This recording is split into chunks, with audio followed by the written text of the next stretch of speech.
Hello everyone, welcome to Candid Conversations. My name is Kendi Karaoke. I'm so excited to be doing this again. Thank you so much for finding time to tune in. And for the people who are new in this space, this is a space whereby we are all about positive vibes, and I'm very excited to have you on board today. And today I'd like to, talk about something that, for the many years that I have lived, I know I have not lived for long, for these many years, but, for the life experience that I've had so far, I know at least I have something that I can share with the younger generation. As it is said, kuishi kwingi ni kuona mengi. So for the many or the few years, whichever way you'd like to put it, I have lived, at least I know I have lessons, experiences that I have been through, and I know that at least I have some of the things that I can tell people who are younger than myself. And I'm this kind of person who believes in raising others, mentoring and helping other people to not go through what I went through, to not to go through to make the mistakes that I made when I was younger. And I know these are one of the platforms that I will use to shed in some light on information that I never got someone to tell me, or I have learned through experiences in life. And one of the things that is very key to me that I've learned through the years is time is a scarce resource. Time flies really fast. Before you know it, 1 minute you're 20-year-old, the next minute you're 30-year-old. You think you have all the time when you're young, and you tend to misuse this time. Thinking that I am just young and I have all the time. I have all the life for myself. So you fail to do what you need to do from the early stages of your life. Then along the way, it ends up catching up with you, because you realize that you had so much that you would have utilized. You had so much time that you would have utilized when you were younger. And one of the things that makes people not really maximize their youthful years is the enemy that is called procrastination, you see. Like when you keep saying that I will get it done someday, you don't have a precise time that you have set for it, but you keep saying I will get it done. You keep feeling that you're not ready. If say you have a business idea that you would want to take up, you keep shelving it and saying that I will try it when I'm ready. I'll try it when I have the resources. I'll try it when I have the right experience. So what I would like to say is that just take advantage of the time that you have. Utilize it maximally, because before you know it, the time will have flown, and you might be in a position of regret, really, when you had the opportunity to make best use of the time that you had when you were younger. So the second advice is every choice has its consequences. So for every choice that you make, just be willing to live with the consequences that follow. And while you're doing, I know when someone is young, you're involved in making very many decisions as pertaining to life. And these are the stage where people make decisions in regard to the career path they choose. This is the time that they make decisions in regard to their life partner. You're involved in making so many financial decisions. And these decisions have ripple effects that run over many years to come. So it's very key for you to ask yourself, is the decision that I have made going to, am I ready to live with the consequences that follow?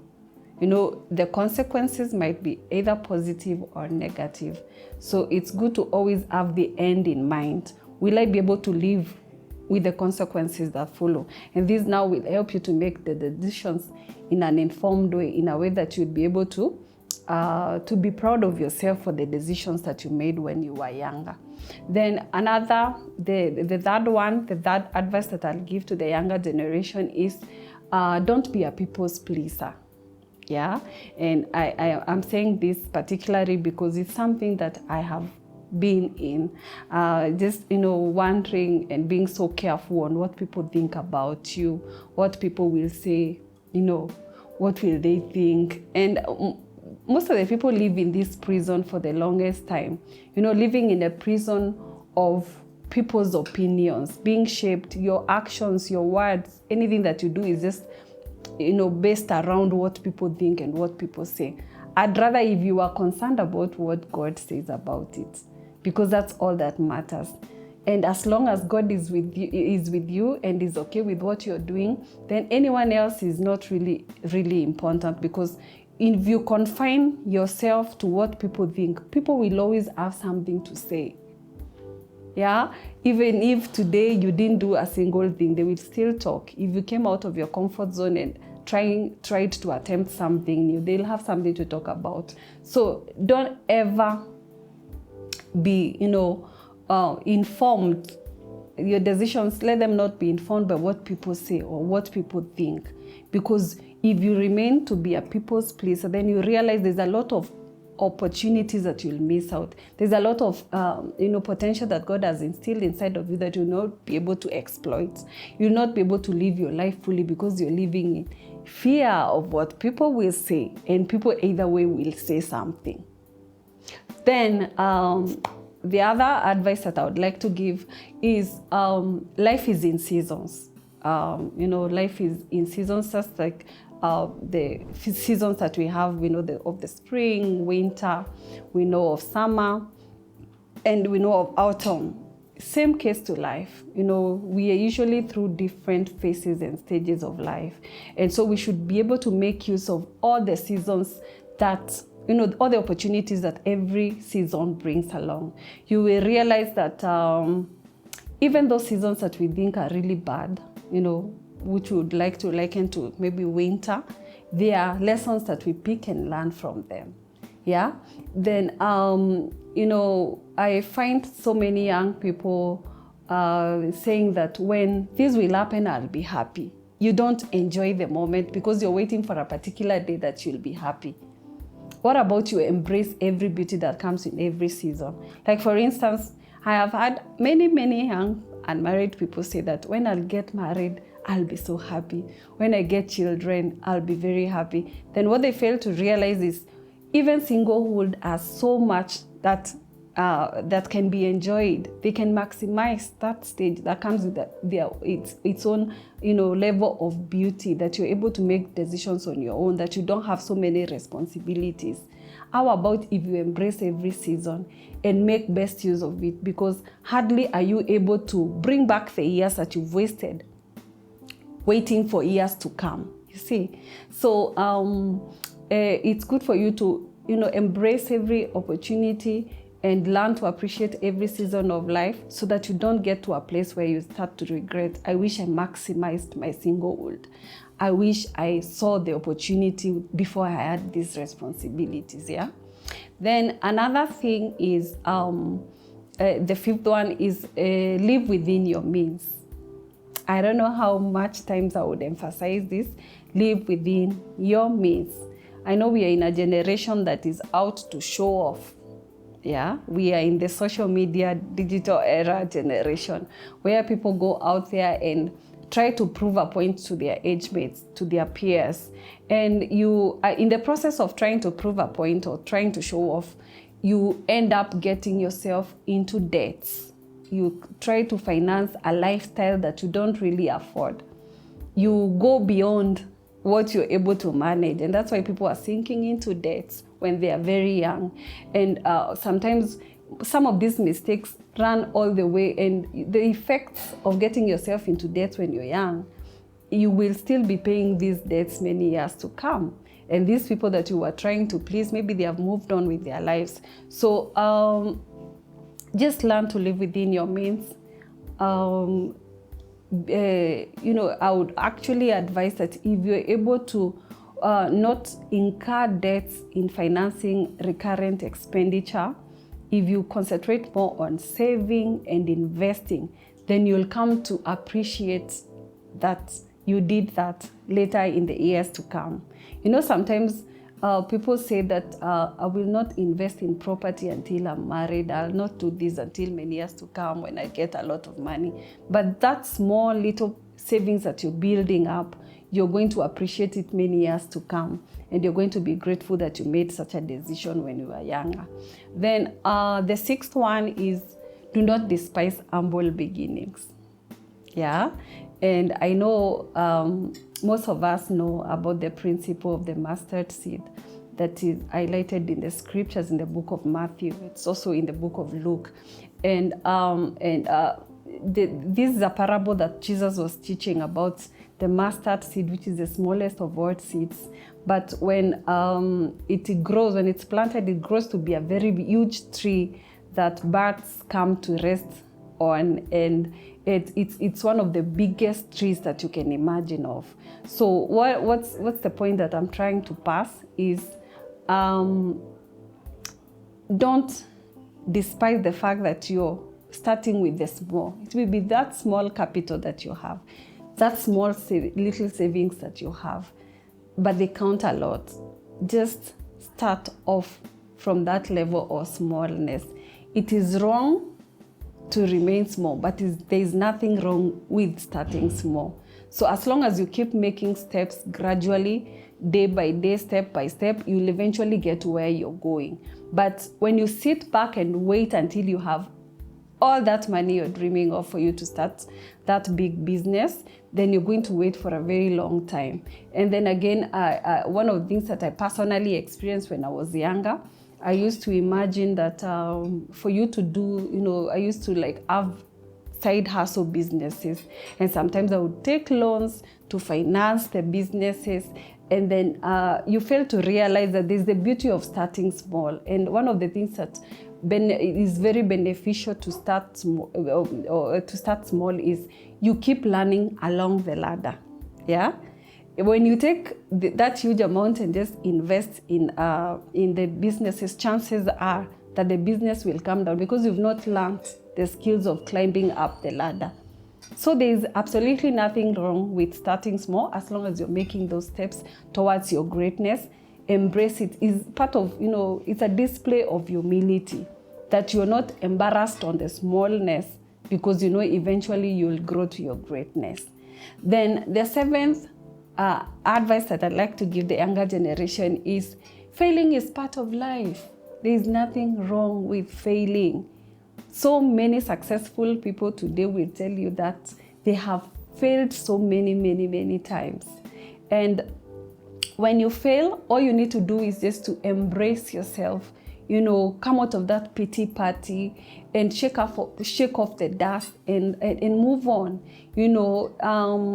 Out of every failure, a success story is always birthed in the long run, as long as you do not give up. So I'll admit that, yes, I failed, but that doesn't mean that's the end of it all. You can pick the pieces together and still grow and become what you intended to become. So do not punish yourself because you failed. I know so many people punish themselves because they have failed, and they stay there, just worrying and just, being remorseful and being, and just regretting and all of that. But that's part of life. Failure is part of life, and we all grow from failing. If there's one person that has failed in this life, it's me. And I'm so proud of myself, and I'm very proud to say that out of every experience of failing, there has always been a lesson that I picked from it. And the farther I have come, and if I can stand here to say that failure is part of life, it means that I have overcome it. And I believe out of these many experiences of failing over and over again is why I've been able to sit here today and tell you this story. And I don't actually say that I have gotten to where I'm envisioning to go, but I know as long as I have the hope alive, as long as I keep forging forward, I'll eventually get to where God has called me to be. Then the eighth thing is have zero expectations on people. Yeah? People will always fail. People are bound to fail. Every human being is limited. And in one way or the other, you are going to be disappointed. So to save yourself from disappointments, to save yourself from frustrations, just don't put your hope and trust on people. Yeah? Even the Bible says, cursed is the man that trusts on another man. Yeah? But blessed is you that puts your trust on the Lord. So do not put your trust on people, because once they fail, you will start harboring bitterness of, so and so failed me. You will have a list of enemies. But when you have zero expectations from anyone, I mean, you don't have any expectations from anyone, you are always going to, live a life that is, fully focused on God, leaning on God and looking onto Him alone as your source of help and strength. So the 9th advice is create lasting relationships that add value to your life. It is said that your network is your net worth. So it's good to be very intentional about building lasting relationships that add value to your life, that makes you a better person, that you form a social circle that helps you to be a better person, people that becomes your accountability partners. And again, that God uses men to make other men. So these are the people that are known as destiny connectors. These are people that are known as burden bearers. And sometimes as much as God wants to help us, He establishes us in relationships, and sometimes we don't meet up. We are not able to sustain the relationship that He brings our ways, and that's how we miss out on opportunities of God using people to become a blessing to us. So don't take relationships lightly. You need to invest in your relationships to make them work. Of course, relationship involves, investing your time into it and being intentional in in ensuring that you not necessarily have to have a big circle of friends, but have few people that add value to your life and make you a better person. And also, you should not always be at the receiving side. Also seek to be this person who is a blessing to the people that are around you. Then again, once you establish those relationships, ensure that you're not a strategic person. There are people who are strategic in making relationships. Strategic in the sense that you're making it particularly for a particular season, and then somehow maybe you are going through struggles in life and you had people that walked with you through the journey, and after that you feel like you don't need them anymore. Don't burn the bridges. Yeah?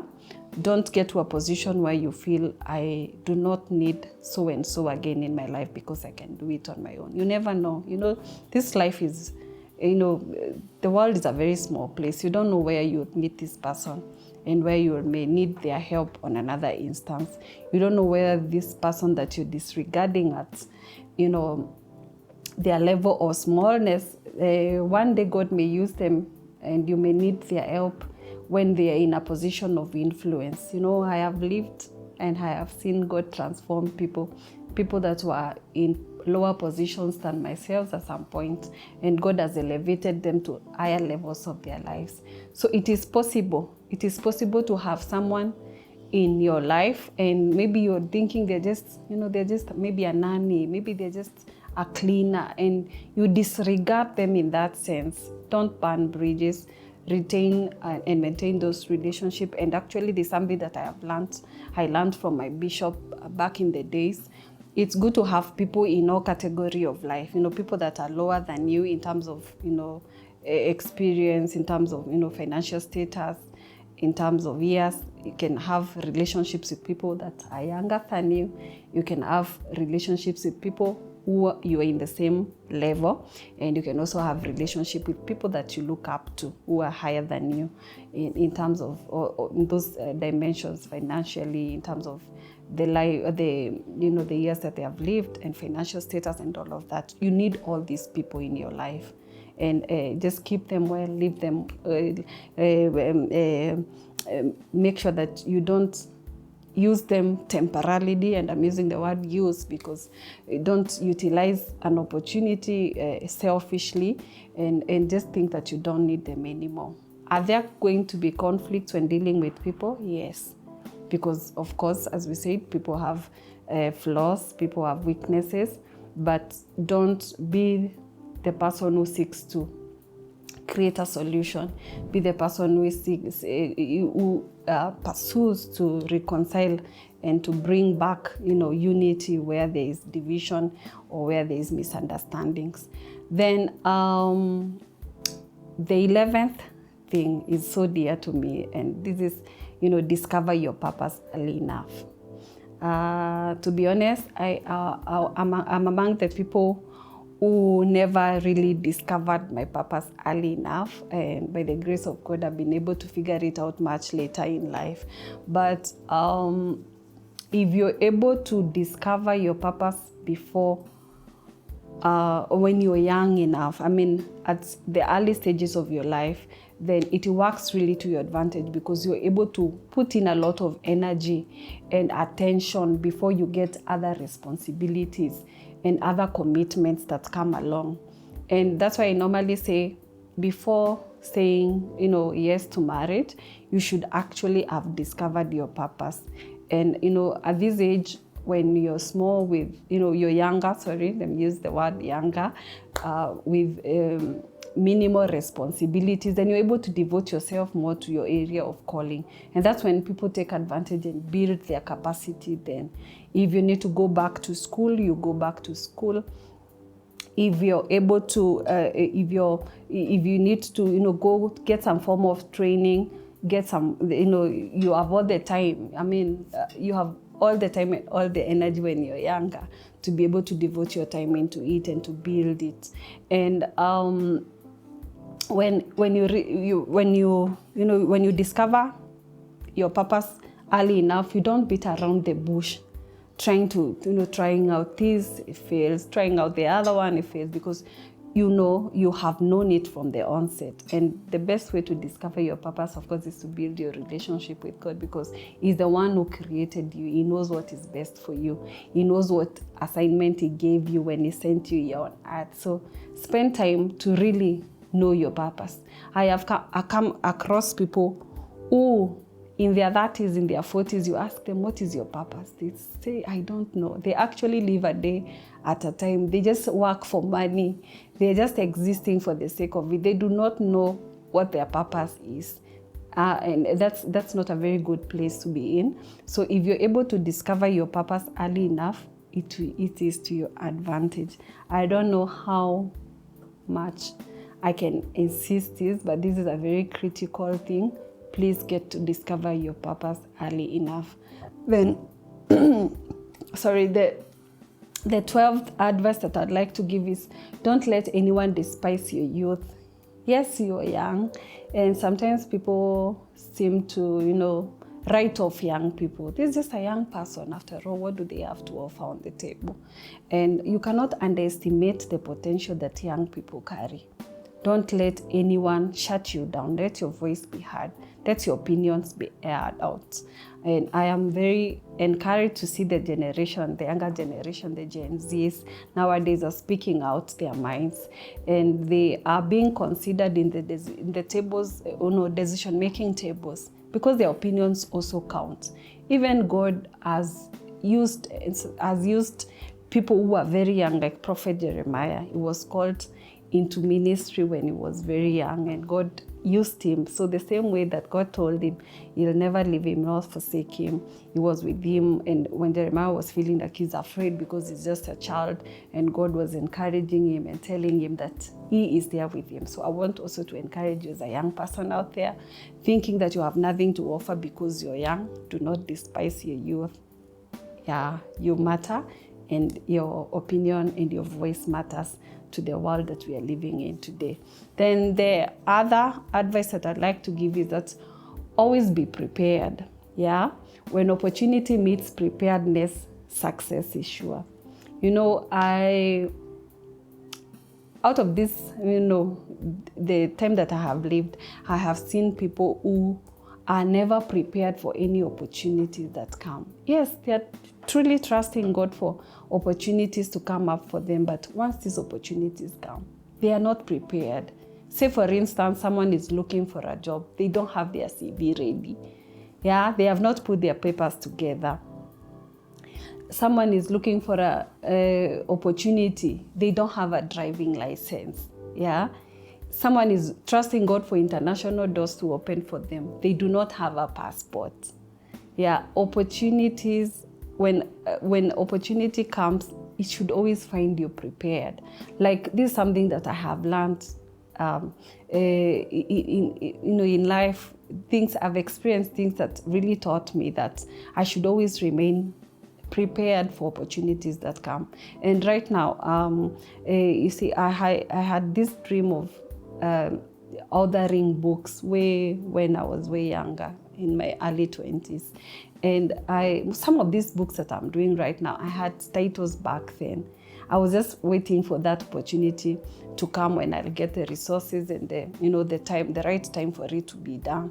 But I've always constantly asked God to help me to be always prepared for the opportunities that He brings my way. And right now, I can confidently tell you, I'm even prepared of what God is going to do in my life in the next 5 years, in the next 10 years.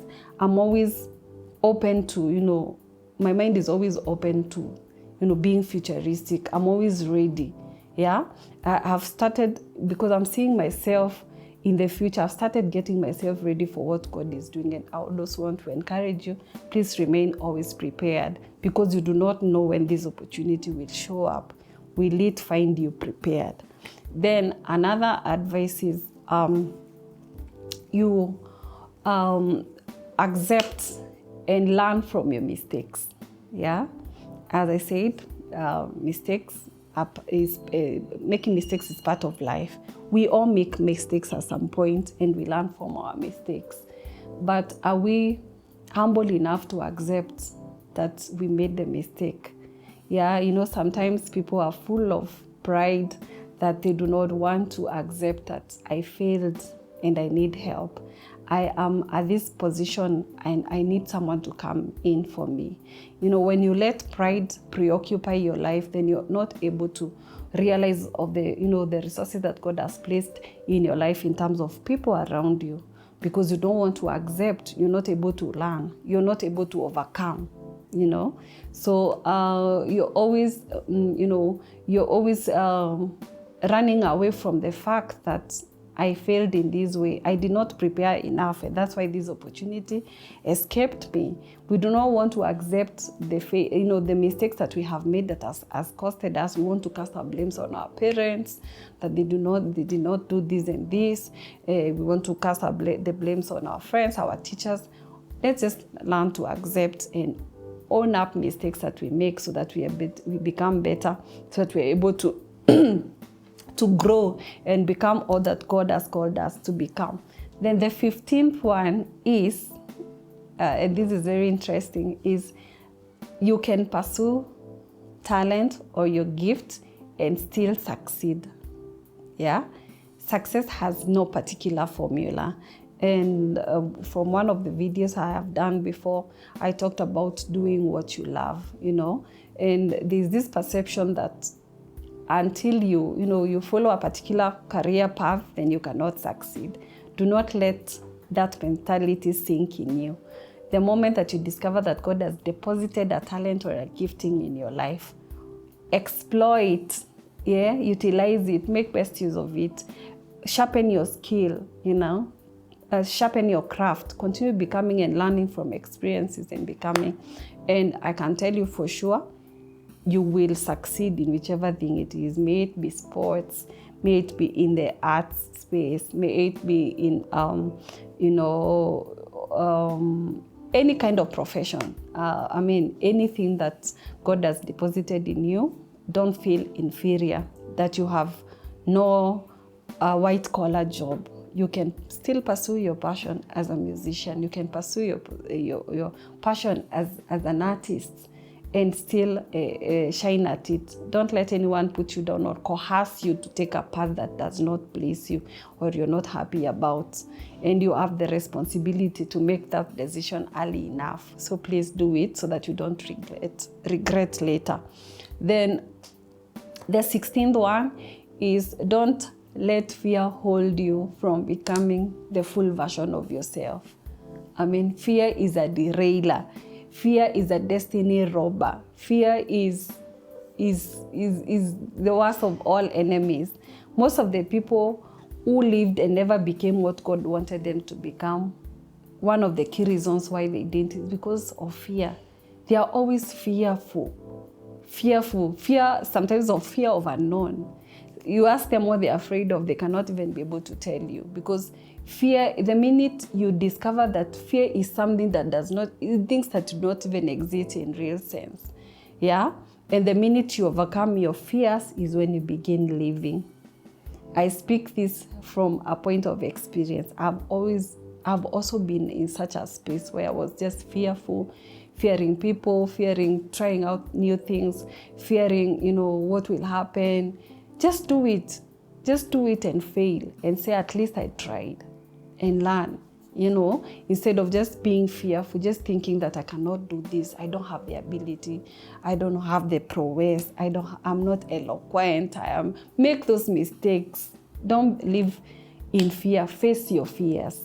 Face them and tell, if you have to even do those, mirror talks, you look at yourself at the mirror and tell yourself, can you have to do this? Please do it.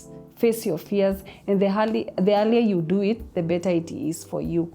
So then the other thing is, the 17th thing is, move out of your comfort zone. Embrace challenges. Sometimes we don't realize that we are getting comfortable at places that are known. We fear taking up new challenges because we don't want to make mistakes. We always think there are other people who are better than us, yeah? And that's why we have remained at the same level.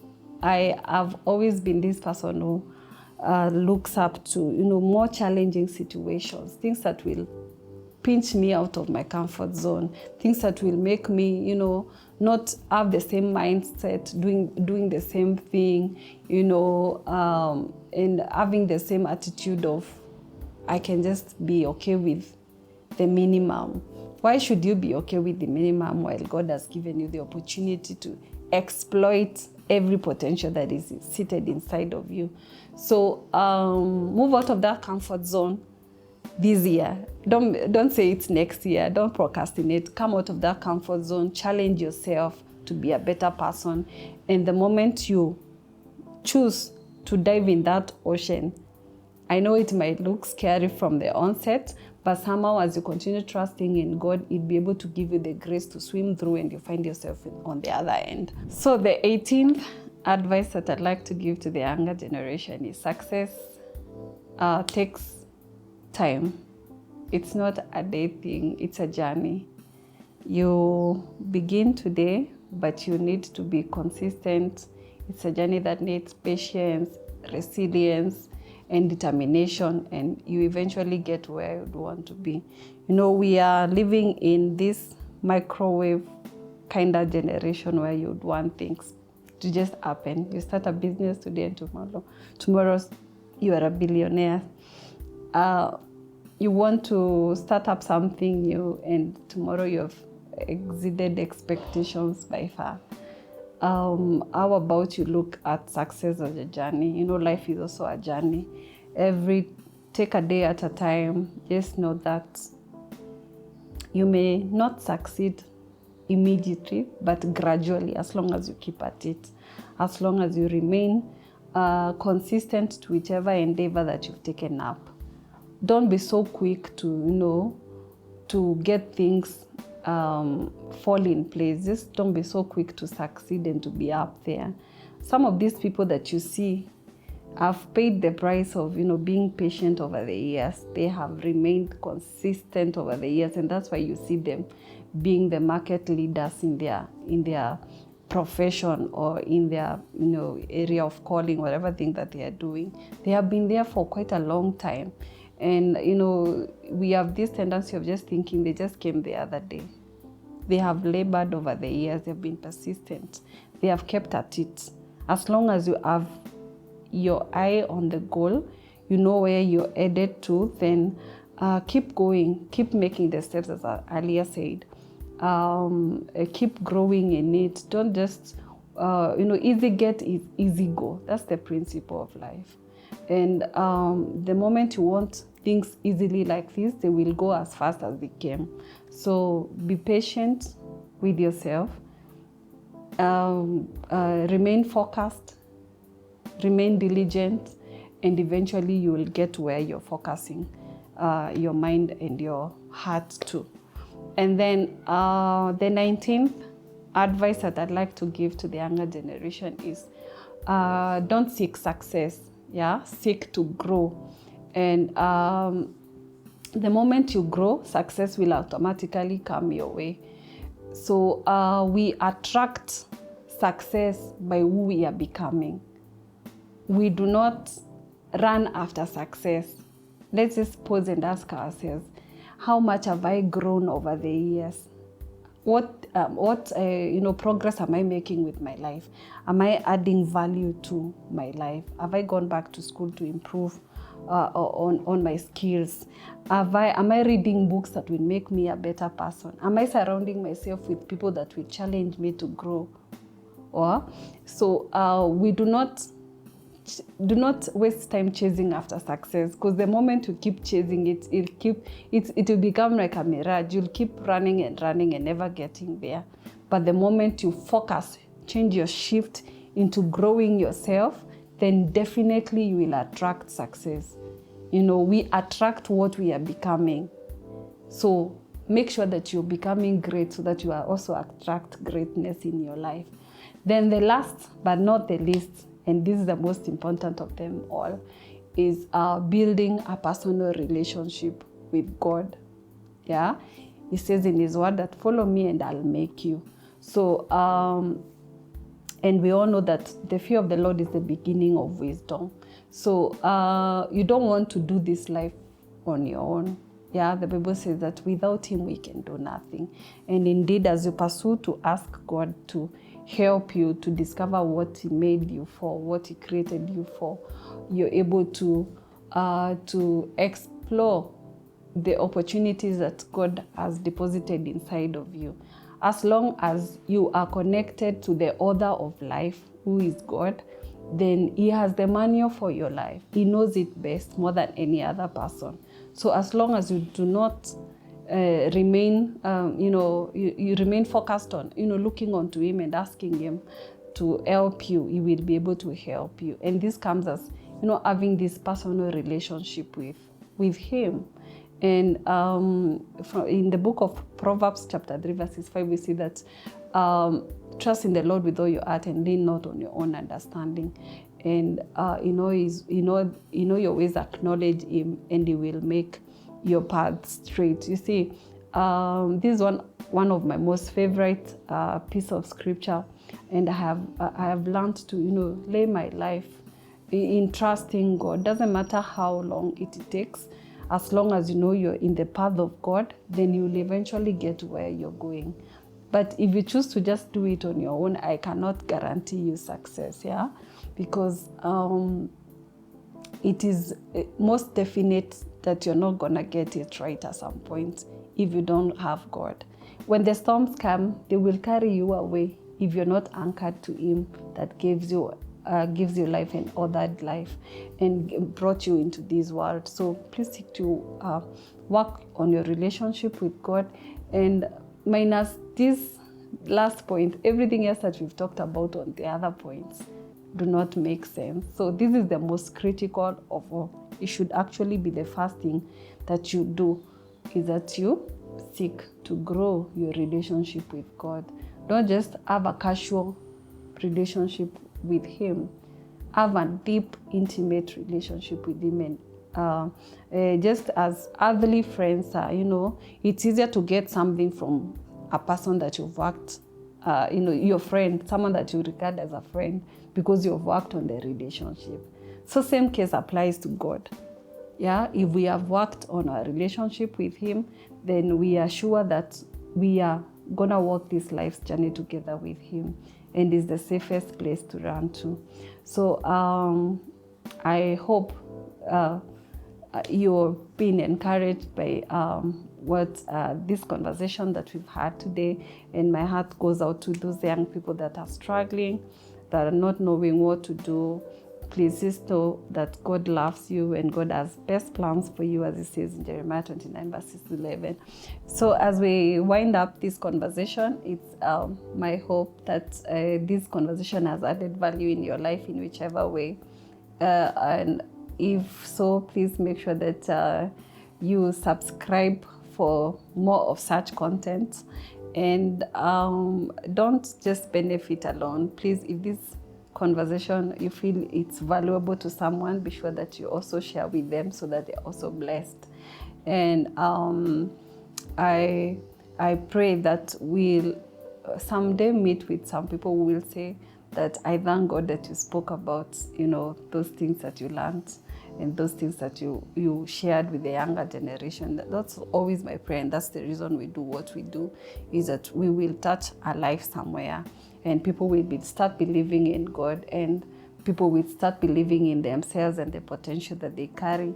And at the end of the day, it's my desire that everyone will live to become all that God created them to become.